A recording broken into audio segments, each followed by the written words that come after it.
Welcome to Kids Myths and Mysteries, listened to in all 50 states and 39 countries. I'm your host, Kit Crum. Join me as I present stories of myth and fiction, events, many of which took place in a world you thought you knew. And that would include the Philadelphia experiment. I'm sure you've heard of it. It was called the Philadelphia experiment and was an alleged naval military experiment at Philadelphia Shipyard, Philadelphia, Pennsylvania. Sometime around the 28th of October, 1943, the Eldridge was to be rendered invisible by a cloaking device to human observers for a brief period of time. It is also referred to as Project Rainbow. The story is widely regarded as a hoax. The United States Navy maintains that no such experiment occurred, and details of the story contradict well-established facts about the USS Eldridge. In 1984, the movie The Philadelphia Experiment was released, presenting a fictionalized version of the incident.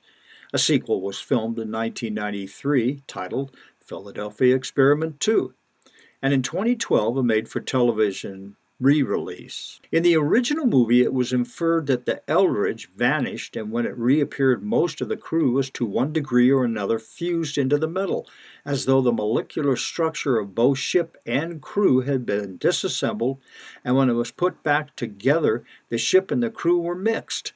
Allegedly, some of the crew were fully consumed and embedded in the ship's superstructure, while others had limbs trapped.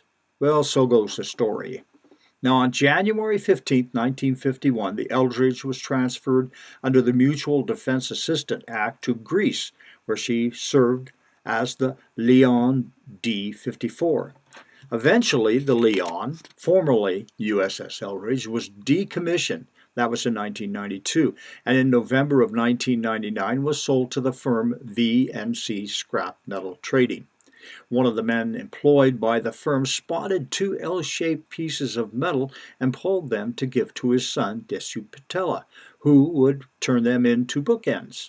The metal was commercially sanded to remove the many layers of paint, and when Patella came to pick them up, it was pointed out that there was wood embedded within the metal. At home, he scraped some flakes and slivers off of the white wood, thinking that it might provide age of the Leon. He took the fragments to a friend who put them under a microscope and declared that the material wasn't wood but bone. When VNC Scrap Metal was contacted by the Greece Navy about the discovery of bone, they received no response. In 2005, Desu Patella Jr. moved to the U.S. state of Oregon, where to this day he used those L-shaped pieces of metal from the USS Eldridge as bookends. Could the bone embedded within Patella's metal bookshelves or bookends be the final and absolute proof that the Philadelphia experiment really took place? Perhaps. And just perhaps the Navy's denial that such an experiment never took place is simply one more case of a military cover-up. And there you have a true story, validated by my investigator, Ryland Anderson, who talked to Desu Patella and actually saw the bookends. Be sure to join me tomorrow when I present another story of an event that might have taken place in a world you thought you knew. This is Kit Crum. Thanks for listening.